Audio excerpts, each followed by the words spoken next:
Hello friends, स्वागत है आप सभी का हमारे यूट्यूब चैनल में। तो फ्रेंड्स, हम सॉल्व करने वाले हैं यहाँ पर जो क्वेश्चन पेपर है हिस्ट्री के बीपीएससी द्वारा पूछा गया। ये रियल क्वेश्चन पेपर है, आप यहाँ पर देख सकते हैं। इसके हमने कई सारे पार्ट्स करवा दिए हैं और अलग-अलग पेपर्स करवा दिए हैं जो कि रियल हैं।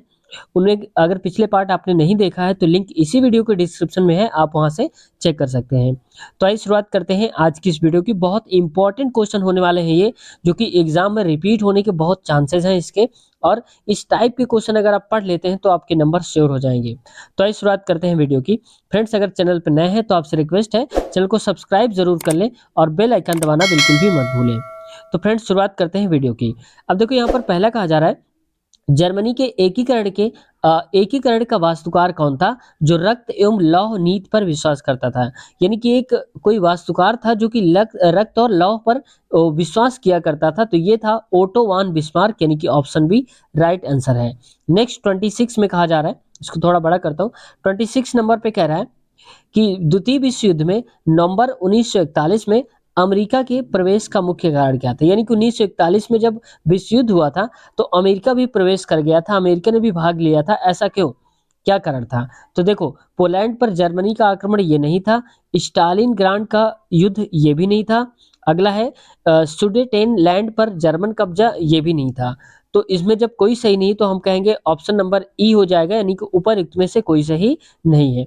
अब आप कहेंगे फिर सही कौन सा है? तो फ्रेंड्स, यहाँ पर क्या हुआ था कि 1941 के बाद 41 में ही वहां पर जापान ने पर्ल हार्बर एक जगह थी, क्या सा पर्ल हार्बर, ये अमेरिका का क्या था, ये बंदरगाह था जहां पर यहाँ के नौसैनिक रुका करते थे अमेरिका के। तो जब पर्ल हार्बर नामक एक जो बंदरगाह था, इस पर आक्रमण कर दिया था जापान ने, तब विश्व युद्ध में भाग लिया था अमेरिका ने। ठीक है, क्योंकि अमेरिका का ही बंदरगाह था पर्ल हार्बर, तो इस पर आक्रमण हो गया था, इस वजह से भाग लिया था।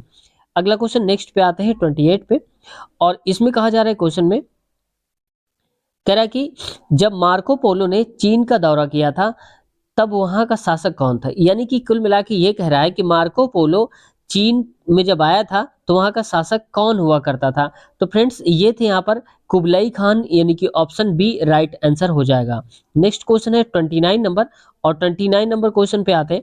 यहाँ पर कह रहा है 29 नंबर पे, कह रहा है कि संयुक्त राज्य अमेरिका में पहली अंग्रेजी बस्ती कौन सी थी।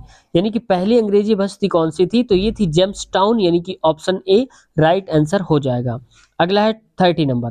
30 पे कह रहा है कि टेनिस कोर्ट की शपथ किस क्रांति से संबंधित है। यानी कि टेनिस कोर्ट की जो शपथ है उसका संबंध किस क्रांति से है। तो ये है फ्रेंड्स फ्रांसीसी क्रांति से, यानी कि ऑप्शन सी राइट आंसर हो जाएगा हमारा।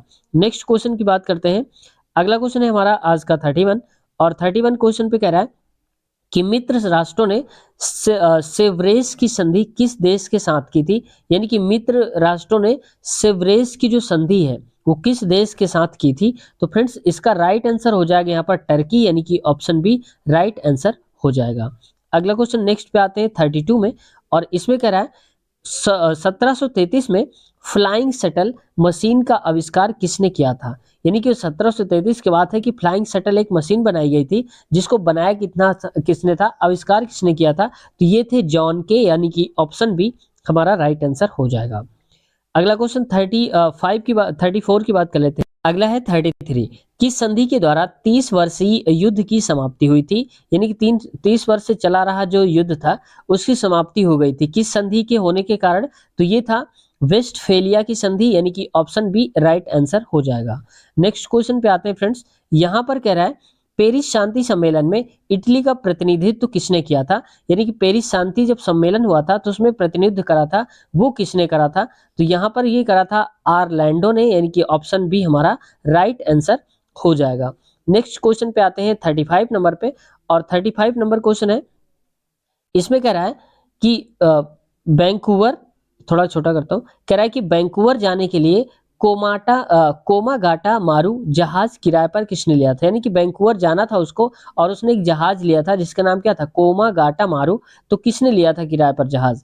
तो फ्रेंड्स, हरनाम सिंह नहीं थे, गुरमीत सिंह नहीं थे, करतार सिंह भी नहीं थे।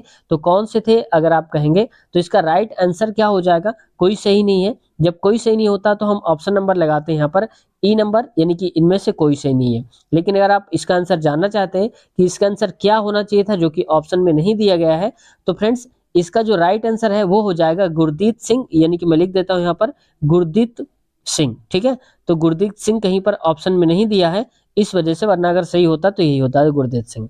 अगला क्वेश्चन नेक्स्ट पे आते हैं 36 को। अभी क्वेश्चन ज्योग्राफी के भी आने वाले हैं।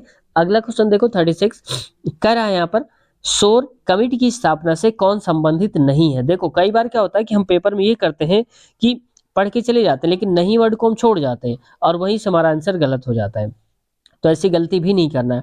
शोर कमेटी की स्थापना से कौन संबंधित नहीं है, तो ये हुसैन रहीम संबंधित हैं, बलवंत सिंह संबंधित हैं, जबकि भगवान सिंह संबंधित नहीं है। और यही पूछ रहा है कि कौन से नहीं है, तो ऑप्शन सी हमारा राइट आंसर कहलाएगा, ऑप्शन सी राइट हो जाएगा। अगला 37 नंबर क्वेश्चन है और 37 क्वेश्चन पे कह रहा है, इसमें कह रहा है कि महात्मा गांधी ने किस घटना को हिमालयी भूल कहा था। यानी कि महात्मा गांधी ने कहा था कि हिमालयी भूल हो गई हमसे एक घटना को देख करके, तो वो कौन सी घटना थी, वो थी जलियांवाला बाग हत्याकांड, यानी कि ऑप्शन ए राइट आंसर हो जाएगा। 38 पे आते हैं। अब देखो 38 पे कह रहा है चटगांव शस्त्रागार पर हमले के दौरान कौन महिला क्रांतिकारी मारी गई थी। यानी कि जब हमला हो गया था यहाँ पर तो एक क्रांतिकारी महिला मार दी गई थी, उनका नाम क्या था, ये था प्रीति लता वाडेदार, यानी कि ऑप्शन ए राइट आंसर हो जाएगा। अगला क्वेश्चन में आते हैं। नेक्स्ट हमारा क्वेश्चन है यहाँ पर 39 नंबर, और 39 नंबर पे कह रहा है इनमें से कौन क्रांतिकारी काकोरी ट्रेन कांड से संबंधित नहीं था। यानी कि कौन सा था जिसका संबंध काकोरी ट्रेन कांड से नहीं था, तो फ्रेंड्स इसका राइट आंसर हो जाएगा प्रफुल्ल चाकी, यानी कि ऑप्शन सी राइट हो जाएगा। अब आपको ये कमेंट सेक्शन बताना है कि काकोरी कांड जो हुआ था वो कब हुआ था, किस सन में हुआ था, ये आपको बताना है। देखते हैं किसका सही आंसर आता है, काकोरी कांड कब हुआ था। अगला है आज का 40 नंबर, और 40 नंबर क्वेश्चन पे कह रहा है कि 1 नवंबर 1913 को गदर का पहला अंक किस भाषा में प्रकाशित हुआ था। तो ये जो प्रकाशित हुआ था फ्रेंड्स, ये था उर्दू भाषा में, यानी कि ऑप्शन बी राइट आंसर हो जाएगा। अगला क्वेश्चन की तरफ आते हैं। नेक्स्ट क्वेश्चन अगला है, देखो अब जियोग्राफी क्वेश्चंस मिल रहे हैं आगे सारे, इसके पहले हिस्ट्री के थे। तो भारत में कह रहा है जियोग्राफी में, भारत में असुरक्षित प्रजाति कौन सी है। तो असुरक्षित जो प्रजाति है फ्रेंड्स भारत में, वो यहाँ पर हम कह सकते हैं कि ये है एशियाई हाथी और गंगे डाल्फिन और काला हिरण, ये सारे के सारे क्या असुरक्षित प्राणी हैं। तो हम कहेंगे ऑप्शन इसका क्या हो जाएगा, उपयुक्त में से एक से अधिक, यानी कि ऑप्शन डी राइट हो जाएगा। अगला क्वेश्चन की अगर हम बात करते हैं, यहाँ पर लिखा हुआ है नेक्स्ट जी सेकंड नंबर, भारत में वन संसाधनों के ह्रास का प्रमुख कारण क्या है। यानी कि जो वन संसाधन है धीरे धीरे करके कम हो रहे हैं, तो उनका कारण क्या है, क्या राइट आंसर हो जाएगा। तो फ्रेंड्स ये है यहाँ पर कृषि का विस्तार, यानी कि ऑप्शन ए राइट आंसर हो जाएगा। अगला क्वेश्चन नेक्स्ट पे आते हैं तीसरे नंबर पे। इसमें कह रहा है पारिस्थितिकी खेती की परंपरागत विधियों द्वारा नई पद्धतियों के विकास को किसके द्वारा प्रचलित किया गया है। तो देखो फ्रेंड्स ये जो किया गया है इसमें से क्या है कि बीज बचाओ आंदोलन, नवदान तन, तवा मत्स्य संघ। अब इसमें से देखो ऑप्शन के हिसाब से अगर देखा जाए तो यहाँ पर समझ में आता है कि ऑप्शन ए होना चाहिए था, बीज बचाओ बीज आंदोलन। लेकिन इसका जो आंसर है वो क्लियर नहीं है मेरे पास, इस वजह से मैंने आपको बता दिया है। अब आपके हिसाब से इनमें से क्या होना चाहिए, आप सारे ऑप्शन देख लीजिए, यहाँ पर यहाँ से यहाँ तक लिखे हैं, तो आपके हिसाब से क्या आंसर हो सकता है कमेंट सेक्शन में जरूर बताएं। हमारे हिसाब से तो होना चाहिए कि बीज बचाओ बीज आंदोलन की बात हो रही है, परंपरागत खेती की, लेकिन आपके हिसाब से क्या होगा ये बताना है। देखते हैं किसका जवाब क्या आता है। अगला क्वेश्चन 4 पे आते हैं। अब 4 वाला जो क्वेश्चन है इसमें कह रहा है कि सरदार सरोवर बांध निम्नलिखित में से किन राज्यों को कवर करता है। यानी कि सरदार सरोवर जो बांध है वो उसके अंतर्गत कौन कौन से जो राज्य हैं वो आते हैं। तो फ्रेंड्स यहाँ पर जो राज्य आते हैं वो आते हैं गुजरात, राजस्थान, महाराष्ट्र एंड मध्य प्रदेश, यानी कि ऑप्शन ए हमारा राइट हो जाएगा। याद रख लेना आपको सरदार सरोवर बांध। कमेंट में बताना है कि सरदार सरोवर बांध जो है किस नदी पर बनाया गया है, ये देखते हैं किसका जवाब सही आता है। अगला क्वेश्चन 5 नंबर 5 में कह रहा है, थोड़ा छोटा करना पड़ेगा क्योंकि क्वेश्चन आ नहीं पा रहा है। देखो कह रहा है अधिकांश नदी घाटी परियोजनाएं जो बाढ़ की रोकथाम के निर्माण के लिए निर्माणित हुई हैं, परंतु इनसे बाढ़ की स्थिति और भयावह हुई है क्योंकि। अब देखो कह रहा है कि जो नदी घाटी परियोजना बनाई जाती है वो बाढ़ को रोकने के लिए बनाई जाती है, लेकिन अब क्या हो रहा है कि जब हम बना रहे हैं तो उससे और ज़्यादा बाढ़ आ रही है, यानी कि रुकने की बजाय जो बाढ़ है वो ज़्यादा बढ़ रही है। तो यहाँ पर क्या कारण हो सकता है? इनके जलाशयों में अत्यधिक अवसाद जमा हो गए हैं, तो ये बात भी सही है। और कह रहा है अत्यधिक वर्षा से बांध से पानी छोड़ना पड़ा है, और इसलिए भी क्योंकि जब पानी ज़्यादा हो जाता है तो पानी को छोड़ दिया जाता है, नहीं तो बांध फटता है तो और ज़्यादा नुकसान होता है। और जबकि नेक्स्ट कह रहा है बाढ़ से व्यापक मृदा अपरदन हुआ है, ये बात भी बिल्कुल सही है, यानी कि बहुत सारी जो मिट्टी होती है वो कटाव हो जाता है उसका। तो तीनों सही है। जब तीनों सही होते हैं तो ऑप्शन नंबर इसका हो जाएगा उपर्युक्त में से एक से अधिक, यानी कि ऑप्शन डी राइट हो जाएगा। जबकि वहां पर क्या दिया गया था, जो आंसर की थी वहां पर गलत आंसर जो आया था उसका था ई नंबर, उपर्युक्त में से कोई नहीं। अगला क्वेश्चन पे आते हैं। नेक्स्ट हमारा क्वेश्चन है, नेक्स्ट क्वेश्चन पे कह रहा है कि जी छठवां नंबर, उस प्रथम राज्य का नाम बताइए जिसने छत पर वर्षा जल संचयन को कानून द्वारा अनिवार्य कर दिया है। यानी कि ये बोला गया कि जब बारिश होगी तो उसका जो जल होगा छत में जो पानी आएगा उसको संचित ही करना है, उसको बर्बाद नहीं जाने देना है, और ये कानून बना दिया है। तो कानून किस राज्य ने बना रखा था? तो ये कानून है यहाँ पर तमिलनाडु, यानी कि ऑप्शन ए राइट आंसर हो जाएगा। अगला क्वेश्चन यहाँ पर कह रहा है नेक्स्ट हमारा सेवंथ नंबर, और सेवंथ नंबर पे आते हैं। कह रहा है कि कृषि रिपोर्ट 2017 के मुताबिक, ये देखो ये आ गया है, अब ऐसे में अलग अलग आप पढ़ लेना, हर साल ये चेंज होता रहता है। मुताबिक कह रहा है इसके, भारत विश्व में डैश उत्पादन का दूसरा बड़ा देश था। यानी कि उस वक्त की अगर हम बात कर ले तो दूसरा सबसे बड़ा उत्पादक था जो कि उत्पादन करता था, ये था चावल और गन्ना, यानी कि ए और सी सही है। जब एक से ज्यादा सही हो जाते हैं तो हम लगाते हैं ऑप्शन नंबर डी नंबर, यानी कि एक से ज्यादा सही है। अगला क्वेश्चन एट्थ पर आते हैं। एट्थ नंबर क्वेश्चन है, इसमें कह रहा है एट्थ नंबर पे कि किसानों के फायदे के लिए इस संस्थागत सुधार था। यानी कि संस्थागत सुधार ऐसा कौन सा था जो किसानों के फायदे के लिए किया गया था? तो ये था फ्रेंड्स भूमि सुधार आंदोलन, यानी कि ऑप्शन ए राइट आंसर हो जाएगा। अगला क्वेश्चन में देखते हैं, यहाँ पर नेक्स्ट क्वेश्चन है, नवा नंबर है, और इसमें कह रहा है नाइन्थ नंबर पे, झारखंड का कोडरमा निम्नलिखित में से किस खनिज का प्रमुख उत्पादक है? यानी कि जो कोडरमा है झारखंड में, वो कौन सी चीज वहां पर उत्पादक होता है? तो ये फ्रेंड्स यहाँ जो निकलता है जमीन से वो कौन सा नंबर है? तो ये है यहाँ पर अभ्रक, यानी कि ऑप्शन बी राइट आंसर हो जाएगा। अगला क्वेश्चन है, भारत का एकमात्र उद्योग जो आत्मनिर्भर एवं मूल्य श्रृंखला पे पूर्ण है, यानी कि कौन सा ऐसा है जो उद्योग के बारे में आत्मनिर्भर और श्रृंखला में पूर्ण है पूरी तरीके से? तो ये है कपड़ा उद्योग, यानी कि ऑप्शन बी राइट आंसर हो जाएगा। अगला क्वेश्चन देखो, यहाँ पर आज का हमारा 11 नंबर होगा इसके हिसाब से। अब इसमें कह रहा है कि खरीफ फसल का उदाहरण कौन सा है? अब खरीफ फसल इनमें से कौन सी है ये बताना है, तो ये हो जाएगा यहाँ पर मक्का, ऑप्शन ए राइट आंसर हो जाएगा। ठीक है, ये दोनों के दोनों क्या है, ये रबी की फसल है, आप याद रख लेना। ठीक है, रबी फसल है। अगला क्वेश्चन नेक्स्ट पे आते हैं, यहाँ पर 12th नंबर कह रहा है कि कौन सी फसल विकसित होने में लगभग 1 वर्ष का समय लेता है? कौन सी फसल है जो 1 साल में तैयार होती है? तो देखो ये जौ नहीं है, पटसन नहीं है, कपास नहीं है। जब कोई सही नहीं होता तो हम कहते हैं ऑप्शन नंबर हो जाएगा ई, इनमें से कोई सही नहीं है, यानी कि कोई नहीं।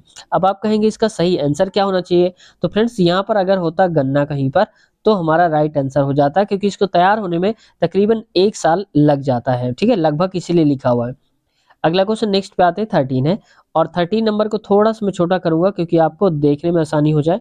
इसमें कह रहा है राष्ट्रीय राजमार्ग किसके द्वारा बिछाए गए, यानी कि निर्मित एवं संचालित होते हैं? यानी कि राष्ट्रीय जो राजमार्ग होते हैं, नेशनल हाईवे होते हैं, वो किसके द्वारा निर्माण करा जाता है, इसको बनाता कौन है? तो फ्रेंड्स ये बनाता है यहाँ पर राष्ट्रीय राजमार्ग प्राधिकरण भारत, यानी कि NHAI बनाता है। ऑप्शन बी राइट आंसर है। 14 नंबर पे आते हैं।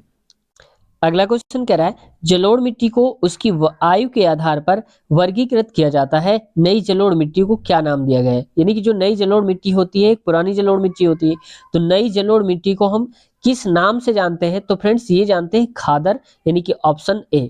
अब आप कहेंगे कि पुरानी जलोढ़ मिट्टी, तो पुरानी जलोढ़ मिट्टी को बांगर बोलते हैं, यानी कि बी। जबकि इसका नहीं पूछा गया है तो हो जाएगा खादर, ऑप्शन ए राइट हो जाएगा। तो फ्रेंड्स अगला क्वेश्चन देखते हैं, निम्नलिखित में से कौन सी मिट्टी कपास उगाने के लिए आदर्श है? यानी कि सबसे अच्छी मिट्टी कपास उगाने के लिए जो मानी जाती है वो कौन सी मिट्टी है? तो ये है काली मिट्टी, यानी कि ऑप्शन सी राइट आंसर हो जाएगा। तो याद रखना है आपको। अगला क्वेश्चन है यहाँ पर देखो 17 नंबर, और 17 पे क्या कह रहा है? कह रहा है कि भारत के किस स्थान पर सर्वाधिक वर्षा होती है, यानी कि सबसे ज्यादा जो बारिश होती है भारत में वो कहाँ पर होती है? तो फ्रेंड्स ये बारिश होती है मासिन राम, मासिन राम ऑप्शन नंबर बी। अब मासिन राम क्या है, एक हमारे जगह है, ये हमारे भारत के किसी राज्य का। अब मासिन राम जो है वो है किस राज्य में, आपको कमेंट सेक्शन में बताना है। जिसका जवाब सही होगा उसको हम पिन कर देंगे और वही आंसर हाईलाइट हो जाएगा, आप सबको दिख जाएगा। ठीक है, तो देखते हैं किसका जवाब सही आता है कि मासिन राम किस राज्य में स्थित है। अगला क्वेश्चन में आते हैं, आज का हमारा 80 नंबर। इसमें क्या फ्रेंड्स की दिया गया है देश और स्लैश बर्न कृषि का नाम, यानी कुल मिलाकर देश दिया है और उसकी कृषि का नाम जो है वो दिया हुआ है। अब देखते हैं इसमें से कौन सा किसका सही है, तो इसको मिलान करना है। तो इसको थोड़ा सा मैं बड़ा कर देता हूँ ऐसे करके, ठीक है। अब मिलान करना है, तो देखो इसका राइट आंसर जो हो जाएगा, तो फ्रेंड्स देखो मैक्सिको और मैक्सिमो हो जाएगा मिल्पा, और यहाँ पर देखो ब्राजील, और ब्राजील का संबंध हो जाएगा रोका से। और अगला यहाँ पर देखो लिखा हुआ है वियतनाम, और वियतनाम का संबंध हो जाएगा रे से। और जो इंडोनेशिया है उसका संबंध हो जाएगा लादांग से। ठीक है, याद रख लेना है आपको, ये कई बार पूछे भी गए हैं।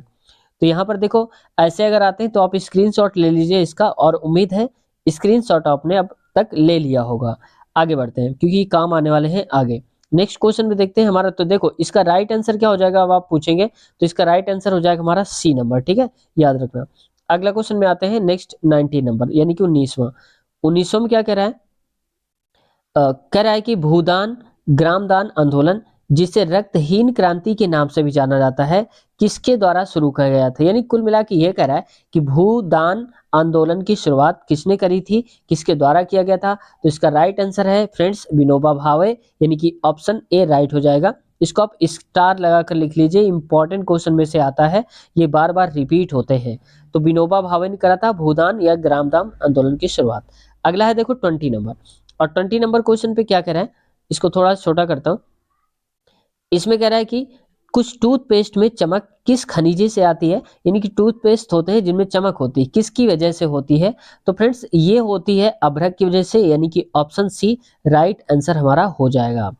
तो फ्रेंड्स आज की वीडियो यहीं तक रखते हैं, और उम्मीद है वीडियो आपको पसंद आई होगी, कुछ सीखने को मिला होगा। तो अगर चैनल पर नए हैं तो चैनल को सब्सक्राइब जरूर कर लें, और हाँ, अगर आपने पिछले पार्ट नहीं देखे हैं या बिहार स्पेशल जीके नहीं देखा है आपने, तो इसकी जो वीडियो है इसकी लिंक इसी वीडियो की डिस्क्रिप्शन में मिल जाएगी, आप वहां से चेक कर सकते हैं।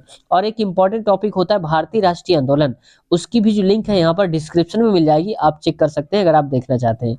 तो मिलते हैं नए वीडियो में, अगले पार्ट इसके नेक्स्ट पार्ट में अगले क्वेश्चन करेंगे। तब तक के लिए टेक केयर, बाय बाय।